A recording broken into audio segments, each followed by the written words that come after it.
Champions League. Let's do this little review, as I say, review the re.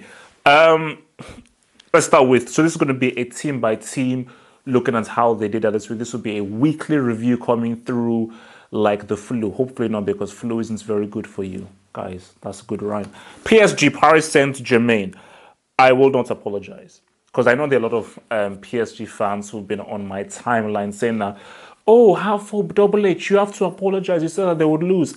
Sorry, it's called something I can't, we cannot really expect. It was unexpected. It was a shocking result. Nobody on planet Earth could have ever called that result. Okay, I don't know. I don't care what anyone says. But let's focus on PSG. This was a combination of Emery really finally delivering. It was a superb, stupendous performance. This was a team who they were up for it. They were ready. They had no fear of Barcelona, and they disrespected Barcelona. It was a complete disrespect of Barcelona. They did not care about what Barcelona did or who they were. Matuidi was incredible. Amazing, and he showed why he is one of the best all-round box-to-box midfielders in the world. Rabiot, a name that we don't know about, a guy called Rabiot, a no-name player that nobody really puts anywhere on the world map. He dominated that game. He owned the souls of Sergio Busquets and Iniesta. But again, which is what I said in my preview, Alve Di Maria, yes, I'll still take him over Messi in a do or die match. I don't care, Sumi Azumi. Guys, I'm real. You can't change me. I'm Double H. You can't change me. Okay, Di Maria showed why he's a killer.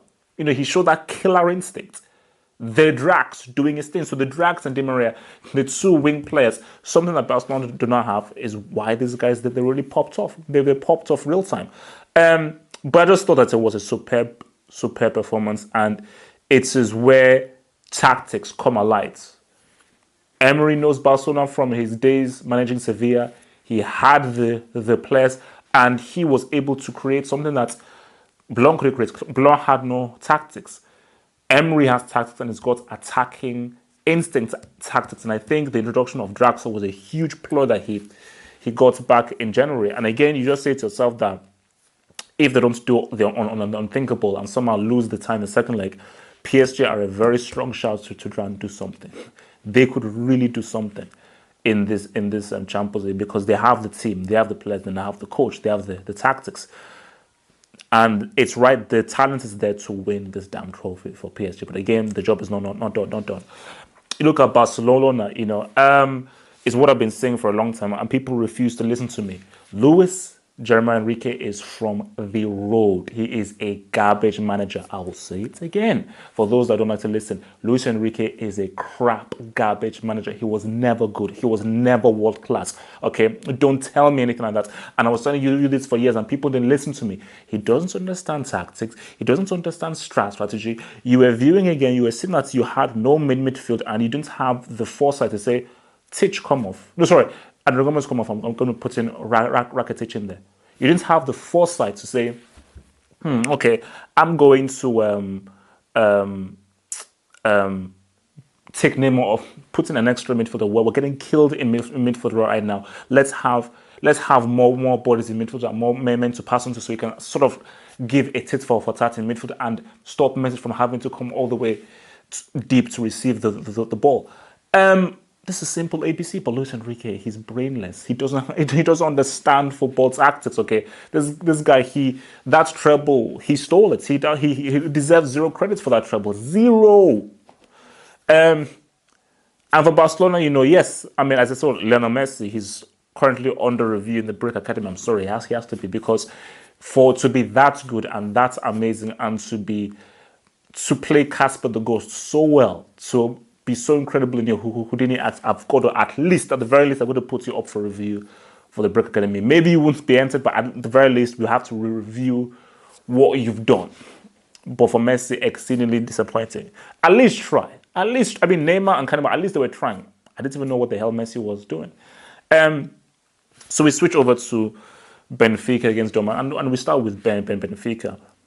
And because I was thinking about this before I was doing this video, Guys, there is a path for Benfica to win this time.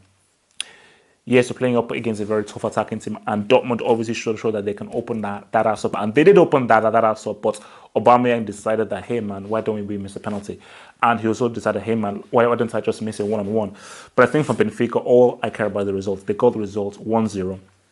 And you're looking at that second leg, I think for Benfica, they feel that if we can be very defensive, very organized, allow Dortmund to come upon them and copy the framework of teams that have beaten Dortmund in the Bundesliga. They've been very strong defensively, but they've gone and attacked Dortmund because now that Dortmund have a very weak defense. So you're throwing 4-5 bodies up in attack and trying to take risks because you know that, as the saying goes, attack is the best form of the defense. The more that you attack, the more and more you worry and make that defense apprehensive, the bigger your chances of actually getting a good result. So for Benfica, this is perfect. They considered no away goals. They won the tie. So therefore, the power of the away goal is within them. Because in other words, every goal that they score, it pegs Dortmund back and it makes it far more difficult for them. Because Benfica know that they have to go and score. Because they're going up against one of the best attacking teams in the world, playing at their crib. So they know that they have to get a G. But for Dortmund, I mean, it was there. They have the chances. And you know what? I think, Tuchel was right, is that they played well. And it's just one of those games where the ball just not going. It wasn't like a thing of tactically you were not on it, you didn't play badly. It's just unlucky. So I think he now feels that we have to get it done at home. But we've got to be wary of the threat that Benfica pose. We've got to be far more mature in defense. We cannot be gonko. That's very unprofessional.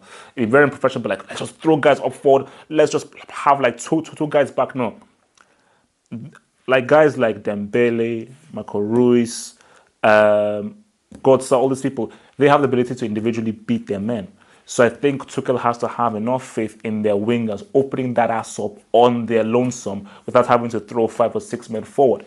So for Dortmund, you're playing at home. They just know that they've got to score as many Gs as possible because Benfica have the power of the away goal. So Dortmund have to be very, very good in defense, and they have to be better in how they take their chances. If Aubameyang misses, they miss good chances. Those first few is not going to look good, but I still see that the power and the fairy tag is still with Dortmund. We ride with I'll save that till last. Real Madrid. Let's start with Real. This was a very good performance from Real. Very good response to that goal. And because I was having a discussion with some people about this, nobody has ever repeated the Champions League. There's never been a back-to-back winner in the Champions League. It has never happened. And he said, HH, do you think it could happen? Well, I don't know. But the way that Real Madrid played, I look at how they move the ball. I told him, man, give Zidane some credit. Those pricks who insulted Zidane said, oh, he's not really a good coach. Sorry. What I'm seeing there is coaching. That's not a bunch of individuals. The way they came back from a goal down, the way that they played, how organized they were, like the way there is a definitive plan of what they're trying to do. People spreading the ball, when to cross the ball, the overlaps, the spacing. There's always the right pass is always being made. The right run is always being made. That's coaching. There's organization. There is a plan there. Okay, you can tell when individuals are just trying to do something and dribble by themselves, and you can tell when people know, okay, I go here, you go there, that we have studied this ad nauseum on the training ground, and I see that in there. And I just say to myself that if everyone is fit and beast mode, the key thing, beast mode, aka Bale, if beast mode is back, guys, Real can do it. They have a chance. They have a chance because I look at all the teams out there.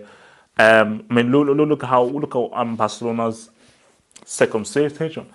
Real Madrid can get that ass. If they're playing on form and beast mode is in there, they can get that ass. They can fully get that ass. And I'm talking no lubrication used. So I thought it was a very good performance from Real Madrid. And for Napoli, I was impressed. This is a Napoli without Higuain.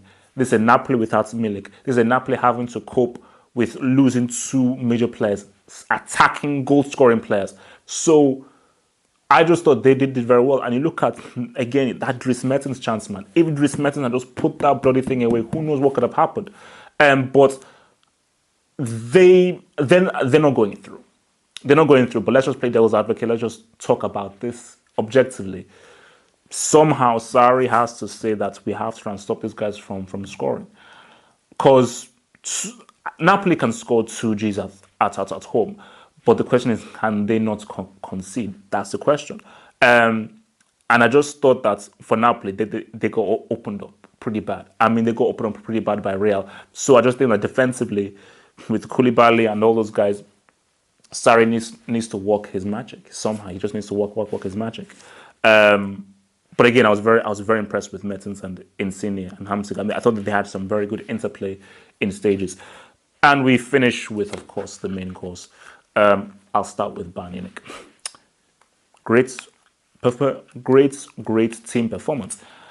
And the thing about it is that I said at the beginning of the Champions League season that I think Bayern Munich will struggle domestically, which is sort of happening, but not really to the extent I thought.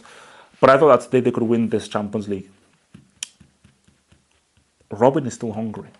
Robin is still a selfish bastard, which is why we love him so much. He is a selfish prick, which is what makes him so amazing.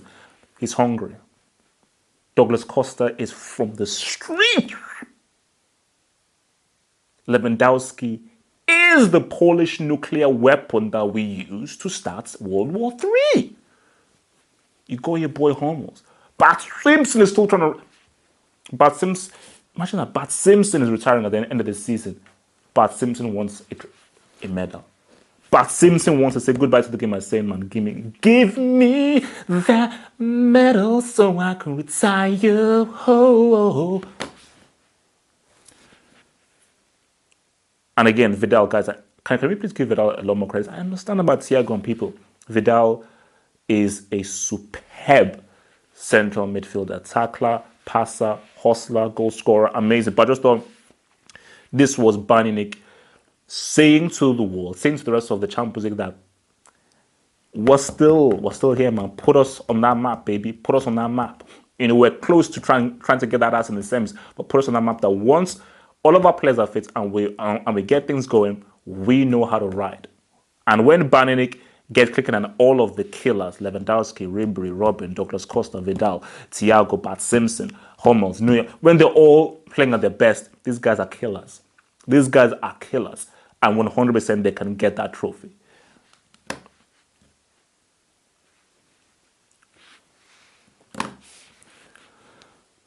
Arsenal Football Club are currently under review for the Brick Academy. And I'm hearing word that their chances of being entered officially in the Brick Academy is currently 95%. Arsenal have to use the forfeit option. Guys, I'm not joking. I crack jokes a few times, but now I'm being very serious. That second leg can't take place. It cannot take place. This club is problematic.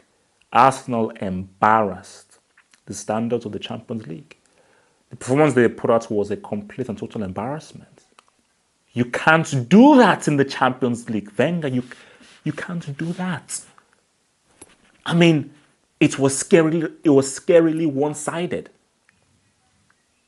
I say again, can you please use the forfeit option? And guys, the forfeit option is great. You avoid embarrassment. You avoid people wasting their time. You avoid plane trips. People buying tickets. It's great. Please use the forfeit option. And again, if you need help with the paperwork or anything, that's where I come in. So please use the forfeit option. Because Arsenal did that's perfect. It's rigged. That performance rigged. I'd throw them out of this Champions League. I'm tempted to give them a 1-year ban. If I was a UEFA president, I'd say, I'm tempted to give you, if you turn up for that second leg and you get beat again, nah, man, 1-year ban, bro. 1-year ban. I don't care whether you finish top 4. You're getting a 1-year ban because you cannot embarrass the champ. It's called the Champions League. They're standards. They're standards. You can't embarrass the league like that. Okay? Cannot embarrass the league. That's embarrassment, bro. That's an embarrassment. You feel me? Guys, that's it for my Champions League review. Remember, watch for next week's review where I will be revealing the games coming up next week. Man City, Juventus, Villa, all these boys happening. Guys, peace out, stay true. And please stay healthy.